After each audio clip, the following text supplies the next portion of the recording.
Hey, what's up, you guys? Welcome to the video, and this is my Week 10 lineup. This is only Thursday, so things can change, but right now, this is what I'm rolling with. Starting off with Aaron Rodgers. And I had a very interesting question amongst my friends and a viewer on this video. And after I had this conversation, it made me want to pull the trigger on this play even more. So, in my comment in the comment section of the video where I was talking about if I should play Aaron Rodgers and Davante Adams, they said no because they think that there is scenarios where Aaron Rodgers and Davante Adams got scripted out because of a blowout situation. And I was like, well, if people think that, I think then Aaron Rodgers becomes a good play.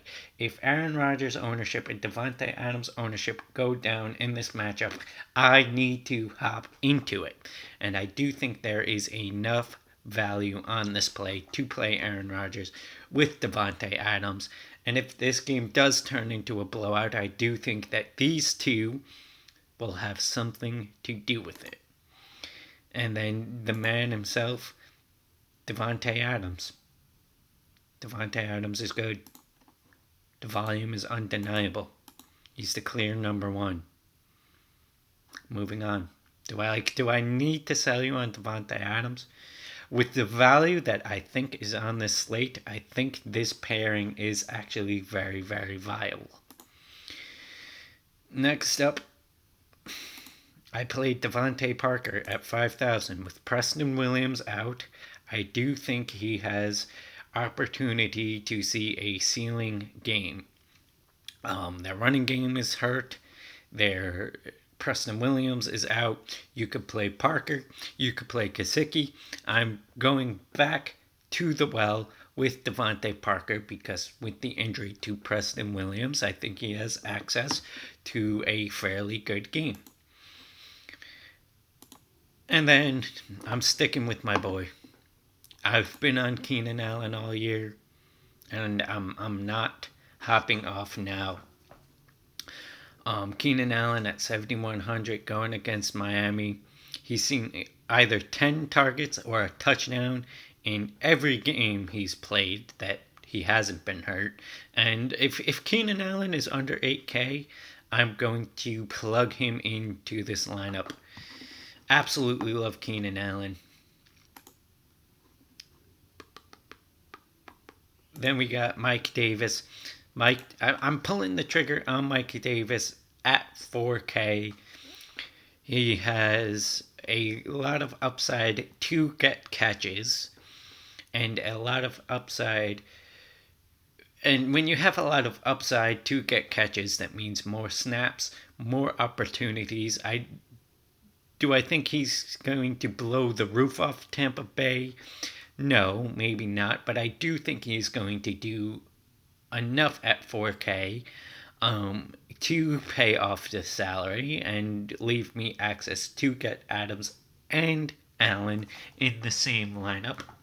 So Mike Davis at 4K, pairing him with Rob Gronkowski on the other end. Honestly, I just had the slot at tight end open. All my wide receiver slots were taken. So I just brought this back with Rob Gronkowski to fill in my tight end spot. If he could come down with 4 to 8 targets somewhere in this range, I will be very happy. But tight end is a position that typically I punt. Rob Gronkowski fit the correlation in my lineup, so I went ahead and plugged him in after plugging in Mike Davis. Oh, and I have Chris Conley coming in to bring it back with Davante Adams. This is assuming that Shenault is in fact out, because when Shenault is out, he has a 6 to 8 target ceiling and a Chenault is out and he's going to be seeing 6 to 8 targets. I think 3,000 is much too cheap. So I am plugging in the cheap one-off to the Rodgers-Adams stack with Chris Conley. If Chenault is in fact in, I might have to make some changes here, but as of now, this is where I stand. And then I have J.D. McKissic at 4,900 going against Detroit. Detroit is a funnel to the running back. He does have high potential to see between 5 and 8 targets, somewhere in this range is where he's going to be.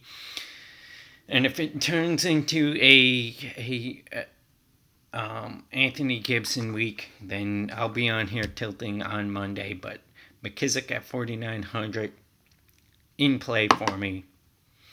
And then I was surprised. I typically don't spend up for defense, but after filling out my lineup, I had 4,400 left. And I'm going with the Steelers defense at 4,400.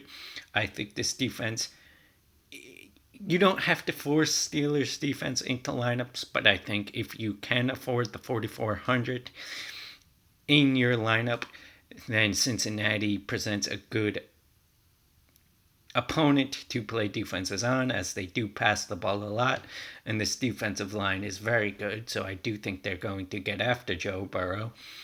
So if you can get up to the Steelers D at 4,400, just plug them in and make it work. But there is a lot of good defenses that I think do have the potential to go off.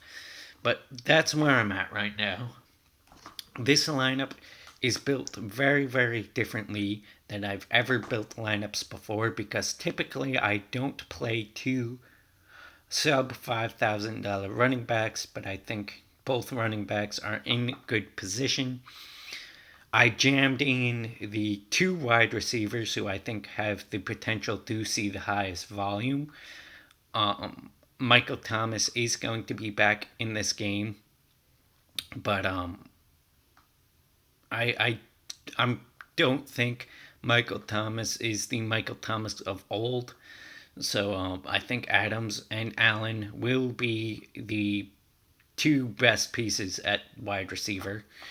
I think Chris Conley provides great value at 3,000. And I think Devontae Parker, let's take a look. Devontae Parker,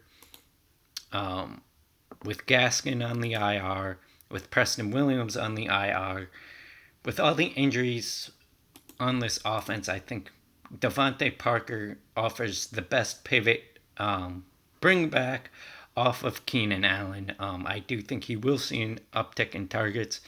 If you want to play Gesicki over Parker, I won't talk you out of that, but I'm playing Parker. So yeah, as of now, this is my lineup. Things may change, and if things do change, I'm going to record it and share it with you. But this is the lineup I'm going with. 2 sub-5 receivers, 2 sub-5 running backs, 2 of the highest end receivers on the slate, a cheap pivot play that opened up because of injuries, a Gronk bring back, and a Devontae Parker play just because of injury, and they're really going to have nowhere else to go with the ball. With Steelers defense going up against Joe Burrow, high potential for sacks.